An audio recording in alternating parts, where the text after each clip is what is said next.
कहानी की शुरुआत में हमें एक महल को दिखाया जाता है जहाँ पे एक सफ़ेद बालों वाली लड़की हाथ में एक माचिस लिए खड़ी हुई थी और उसके सामने ही एक ब्रेड का टुकड़ा रखा था। और तभी वो उस माचिस को बुझाते हुए कहते हैं कि हैप्पी बर्थडे वैलेरिन। और हमें पता चलता है कि इस ब्लू आंखों वाली लड़की का नाम वैलेरिन है और ये इस कहानी की फीमेल लीड है। और हमारी फीमेल लीड बताती है कि वो इस जमा देने वाली महल में बहुत सालों से रह रही है, पर फिर भी वो किसी तरह से इस जगह पे अपनी 19th बर्थडे तक टिक पाई है। और फिर भी इस दीवार के बाहर के लोग हैं वो चाहते हैं कि वो बस इस जगह से गायब हो जाए। तभी हमें वो बताती है अपने बारे में कि उसका नाम वैलेरिन वेलोप है, जो कि एक फॉर्मल प्रिंसेस हुआ करती थी, जिसको एम्परर ने मार्क लॉर्ड पैलेस पे बंदी बनाने का ऑर्डर दिया था। और आसपास के जितने भी जो लोग थे वो कह रहे थे कि ये तो बहुत ही कम सज़ा है इसके लिए, इसे तो एक्सिक्यूट कर देना चाहिए था। और बाकी के जो लोग थे वो भी इस चीज़ से सहमत थे और कह रहे थे कि ये तो एक ट्रेटर की बेटी है जिसने एम्प्रेस को पॉइजन देने की कोशिश की थी। और सारे लोग एक साथ हिज मैजेस्टी से कहते हैं कि इसे और भी ज़्यादा हार्श पनिशमेंट मिलनी चाहिए। तभी जो एम्परर था उन्हें वो घूर के देखते हैं और तभी हमारा एम्परर कहता है कि सारे लोग चुप हो जाओ और अभी जो भी इस बारे में कोई भी बात करेगा तो उसे हमारी फीमेल लीड के साथ ही उस मैकलॉर्ड पैलेस में बंदी कर दिया जाएगा। और ये बात सुन के सारे लोग चुप हो जाते हैं। हमारी फीमेल लीड वहीं पे अपने घुटनों पे झुकी हुई थी और कांपते हुए सोचती है कि ये जो फ्रोजन पैलेस है इसमें रहना डेथ से कम नहीं है। पर मैं ये भी जानती हूँ कि जो मेरा हाफ ब्रदर है, जो इस एम्पायर का एम्परर है, वो मुझे ज़िंदा रखने के लिए बस यही एक चीज़ कर सकती है। पर फिर भी मैंने तो कुछ भी नहीं किया था। फिर हमें मार्कलॉर्ड पैलेस के बारे में बताया जाता है कि ये जो पैलेस है ये फ्रोजन माउंटेन के एकदम ऊपर बना हुआ है। पर ये जो माउंटेन है ये हमेशा से ही जमा हुआ नहीं था। करीब 500 साल पहले उस समय के जो फॉर्मर एम्परर थे रोजार, उन्होंने एक मॉन्स्टर को हराया था और उस मॉन्स्टर के पास किसी भी चीज़ को जमा देने वाली पावर थी। और जैसे ही एम्परर ने उसके दिल पे वार किया वैसे ही जो उसकी पावर थी वो एक्सप्लोड हो गई और पूरे माउंटेन में फैल गई। और माउंटेन के जो आसपास की जगह थी वो भी माउंटेन के साथ ही फ्रीज हो गई। और इसी वजह से जितने भी विलेजर्स थे वो उस बर्फ़ में फ्रीज हो गए और 500 साल बीतने के बाद भी वो जगह वैसे ही भयंकर है।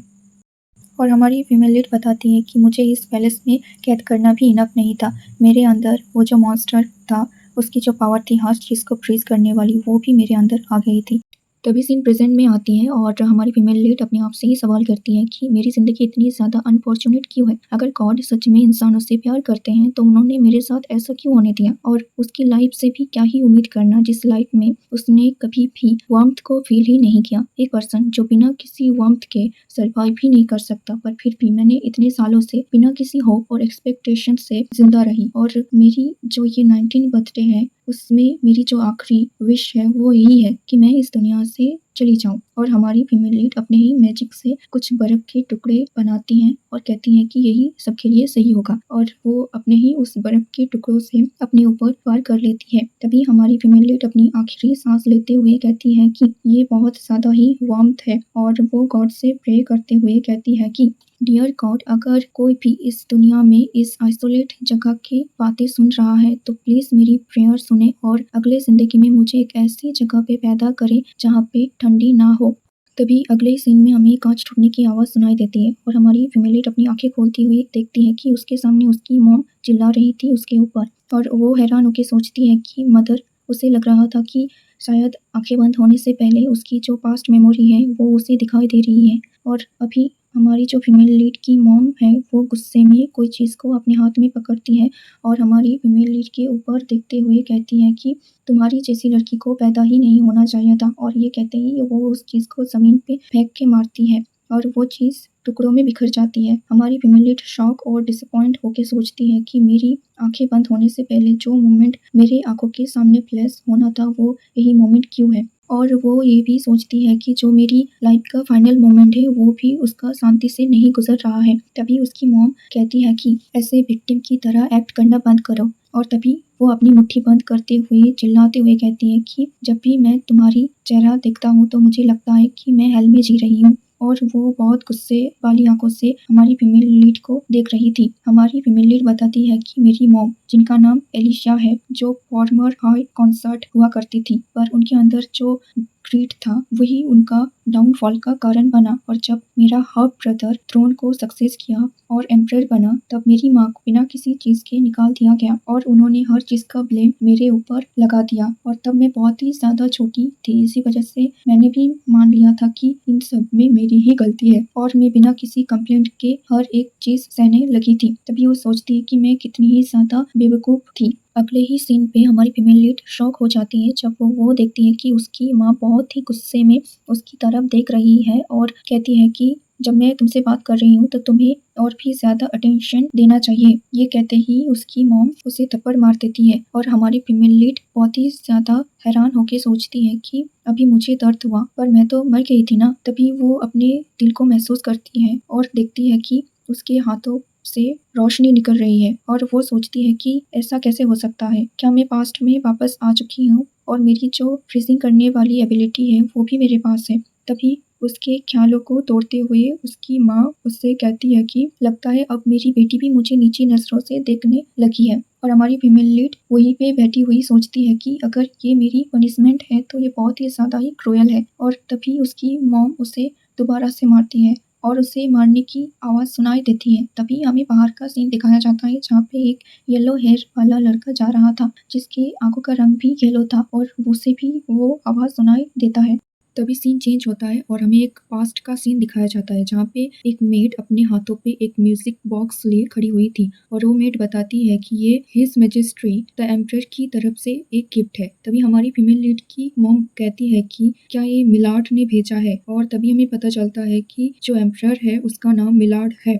तभी वो मेड बताती है कि ये गिफ्ट एम्परर ने प्रिंसेस वेलेरिन के लिए भेजा है, यानी कि हमारी फीमेल लीड के लिए। और हमारी छोटी सी फीमेल लीड भी वहीं पे खड़ी हुई थी। तभी हमारी फीमेल लीड की मॉम एक क्रीपी सी स्माइल के साथ कहती है आखिरकार वो एम्परर अपने आप को समझता क्या है। तभी वो कहती है कि इस चीज़ को कहीं पे भी रख दो और वो मेड कहती है कि इट्स माय लेडी। हमारी फीमेल लीड भी उस म्यूजिक बॉक्स की तरफ ही देख रही होती है। तभी रात हो जाती है और हमारी फीमेल लीड भी उस म्यूजिक बॉक्स के पास जाके उसे धीरे से टच करती है और तभी अचानक म्यूजिक स्टार्ट हो जाता है। हमारी फीमेल लीड वहीं पे अपना सर रखते हुए सोचती है कि ये जो म्यूजिक चल रहा है और इसके जो वर्ड्स है वो बहुत ही ज्यादा जेंटल है जो मैंने कभी भी अपनी पूरी जिंदगी में नहीं सुना। और तभी सीन प्रेजेंट में आती है और हम देखते हैं कि जो चीज उसके सामने टूटा हुआ था वो वही म्यूजिक बॉक्स था जो उसे उसके भाई ने दिया था। तभी उसकी मॉम उसे गुस्से में घूरती हुई कहती है कि अपने कमरे में ही रहो और मेरे परमिशन के बगैर एक कदम भी बाहर रखने का सोचना भी मत। हमारी फीमेल लीड अभी भी शौक में होती है और वो उस टूटे हुए म्यूजिक बॉक्स को देखते हुए अपने मन में सोचती है कि आखिरकार मैं कुछ क्यों नहीं कर रही हूँ और मैं ये सब सहन ही क्यों कर रही हूँ। और ये सब सोचते हुए ही वो अचानक से उठती है और अपने माँ को धक्का देते हुए कमरे से दौड़ के बाहर चली जाती है। उसकी इस अचानक धक्के से उसकी मॉम धड़ाम से नीचे गिर जाती है। तभी उसकी मॉम चिल्लाते हुए कहती है कि जल्दी से कोई उसे पकड़ो। और हमारी फैमिली डरते हुए भाग रही होती है और भागते हुए वो सोचती है कि आखिरकार मैं कहाँ जाऊँ। तभी उसे अपने दिमाग में एम्परर का ख्याल आता है कि और वो सोचती है कि जब मैं उस स्नोई माउंटेन में कैद थी तब एम्परर मिलार्ड ही थे जो मुझे हर चीज भेजा करते थे जिस चीज की भी मुझे जरूरत होती थी। इसका मतलब सिर्फ वही है जो मेरी हेल्प कर सकते हैं। और वो ऐसा सोच ही रही थी कि जो मेड्स थे वो उसे पकड़ लेते हैं। तभी एक मेड हाँफते हुए कहती है कि इसे चोट लगी है पर फिर भी ये कितनी तेज भाग रही है। और जो दूसरी मेड थी वो कहती है कि योर हाइनेस आपको एक प्रॉपर लेडी की तरह एक्ट करना चाहिए। तभी हमारी फीमेल लीड हेल्प के लिए चिल्लाती है पर उसकी जो मेड्स थी वो उसका मुंह बंद कर देते हैं। तभी एक मेड उसे डराते हुए कहती है कि अगर तुम अपना मुंह बंद रखोगी तो जो फॉर्मर हाई कॉन्सर्ट है यानी कि तुम्हारी मॉम वो तुम्हारे ऊपर थोड़ी मर्सी दिखाएंगी। तभी हमारी फीमेल लीड सोचती है कि अगर मैं वापस से चली गई तो सब कुछ वैसे ही होगा जैसे पहले हुआ था। क्या मैं अपनी पावर का इस्तेमाल करूं और इन सबको फ्रीज कर दूं। तभी उसे रियलाइज होता है कि आखिरकार वो क्या सोच रही थी। मेरे पास जो पावर है वो एक मॉन्स्टर का है और अगर मैंने इस पावर का इस्तेमाल किया तो मैं भी एक मॉन्स्टर कहलाऊंगी। आखिरकार मैं क्या करूं, कोई तो मेरी मदद करो। तभी वो पीछे मुड़ती है और वो देखती है कि दीवार के सामने वही येलो हेयर वाला लड़का था। तभी वो सोचती है कि ये बच्चा नहीं। तभी वो ज़ोर से चिल्लाने की कोशिश करती है और कहती है कि प्लीज़ मेरी मदद करो, और उसकी जो मेट्स थी वो उसे ज़बरदस्ती चुप कराने की कोशिश कर रही थी। और हमारी फीमेल लीड सोचती है कि प्लीज़ ये नोटिस कर लो कि मेरी जो मेट्स है वो मुझे कैसे ट्रीट कर रही हैं, और अपने फादर को जाके बताओ। और वो लड़का सोचता है कि आखिरकार यहाँ पे हो क्या रहा है। तभी हमें कमरे का सीन दिखाया जाता है जहाँ पे हमारी फीमेल लीड की मॉम पूछती है कि क्या तुमने उसे बिना किसी के नोटिस करे वापस ले आई? और वो मेड कहती है कि यस माय लेडी। और वो अपने मन में सोचती है कि अगर किसी ने देख भी लिया तो कोई बात नहीं, क्योंकि ये जगह पैलेस के एकदम सुनसान कोने पे है, तो ये बात कभी भी मिलाड के कानों तक नहीं पहुंचेगी। तभी वो घूर के हमारी फीमेल लीड की तरफ देखती है जो डर के मारे कांप रही थी, और वो कहती है कि तुम्हारी हिम्मत कैसे हुई मुझे धक्का देके भागने की। और हमारी फीमेल लीड कांपते हुए सोचती है कि क्या वो सब मेरे साथ वापस से होगा। तभी उसकी मॉम उसके पास आके कहती है कि लगता है मुझे पहले तुम्हें तुम्हारी जगह दिखानी पड़ेगी। तभी एक मेड चिल्लाते हुए कहती है कि माय लेडी एक प्रॉब्लम आ चुकी है, जो रॉयल नाइट्स थे वो इसी तरफ आ रहे हैं। तभी उसकी मॉम हैरान होके सोचती है कि आखिरकार वो लोग यहाँ कर क्या रहे हैं, और हमारी फीमेल लीड सोचती है कि जरूर उस लड़के ने रिपोर्ट करी होगी। तभी उसकी मॉम मेट के ऊपर चिल्लाते हुए कहती है कि तुमने तो कहा था कि किसी ने नोटिस नहीं किया, और तुम यहाँ पे खड़े हुए कर क्या रही हो, जल्दी से इस कमरे को साफ करो। और वो मेट डरते हुए कहती है कि और प्रिंसेस के साथ क्या करें। तभी उसकी मॉम पीछे पलटती है, हमारी फीमेल लीड की मुंह और हाथों को बांध के एक अलमारी में बंद कर देते हैं, और मेट से कहते हैं कि मेक श्योर करना कि ये कोई भी आवाज या फिर यहाँ से बाहर ना निकल पाए। और वो मेट कहती है कि यस माय लेडी। तभी वो वापस से अलमारी खोलती है और हमारे फीमेल लीड की तरफ देखते हुए कहती है कि अगर तुमने यहाँ से बाहर निकलने की कोशिश की तो मैं श्योर नहीं हूँ मैं तुम्हारे साथ क्या करूँगी। और ये कहते ही अलमारी को वापस से बंद कर देती है। तभी हमें कुछ नाइट्स के स्टेप दिखाया जाता है, और सबसे आगे जो नाइट खड़ा हुआ था वो था ग्रैंड मास्टर ऑफ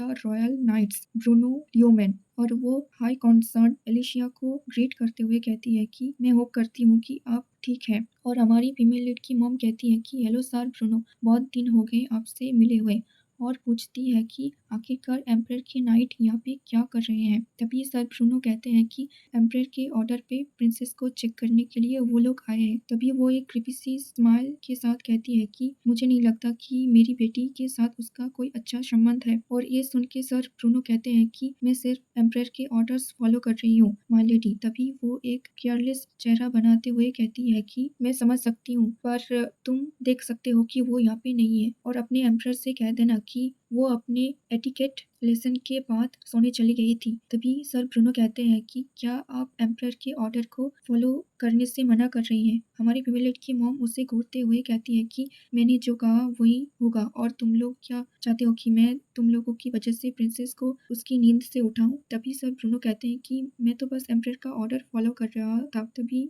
वो उन नाइट्स के ऊपर चिल्लाते हुए कहती है कि मैंने कहा ना वो सो रही है, क्या मेरी बात तुम लोगों के लिए कोई मायने नहीं रखती, क्योंकि मैं एक पावरलेस ओल्ड कॉन्सर्ट हूँ। मैं तुम लोगों को मेरी बेटी से मिलने नहीं दूंगी जब तक एम्परर खुद नहीं आ जाता। तभी वो जगह कुछ देर के लिए खामोश हो जाता है। उसके बाद खामोशी तोड़ते हुए सर ब्रूनो अपना सिर झुकाते हुए कहते हैं कि आपके प्रीसियस टाइम को इंटरप्ट करने के लिए मुझे माफ कर दें। और हमारी फीमेल लीड अलमारी के अंदर ये सब कुछ सुनते हुए सोचती है कि नहीं, अगर ये लोग अभी यहाँ से चले गए तो मेरा अंत बिल्कुल वैसा ही होगा। तभी कोई कहता है कि यहाँ पे इतना शोर क्यों है, और ये आवाज सुनने के बाद सारे लोग शॉक हो जाते हैं। तभी हम देखते हैं कि एम्परर खुद यहाँ पे आया है। एम्परर को देख के सर ब्रूनो उनके आगे माफी मांगते हुए कहते हैं कि मुझे माफ करते, मैं प्रिंसेस के बारे में पता नहीं लगा पाया। तभी एम्परर कहता है कि मुझे पता था, इसीलिए मैं खुद यहाँ पे आया हूँ। हमारी फीमेल लीड की मॉम कहती है कि योर मैजेस्टी, आपके जैसा एक बिजी पर्सन यहाँ पे क्या कर रहा है। अगर आप सच में उससे मिलना चाहते हैं तो हम आपके लिए अलग से टाइम अरेंज करके मीटिंग कर सकते हैं। तभी एम्परर कहते हैं कि नहीं, मुझे उससे अभी मिलना है, और वैसे भी वो मेरी अपनी छोटी बहन है, क्या मुझे उससे मिलने के लिए भी कोई रीजन चाहिए। तभी एम्परर उसे अपनी ठंडी नजर से घूरते हुए कहती है कि बताओ बैलरीन कहाँ पे है।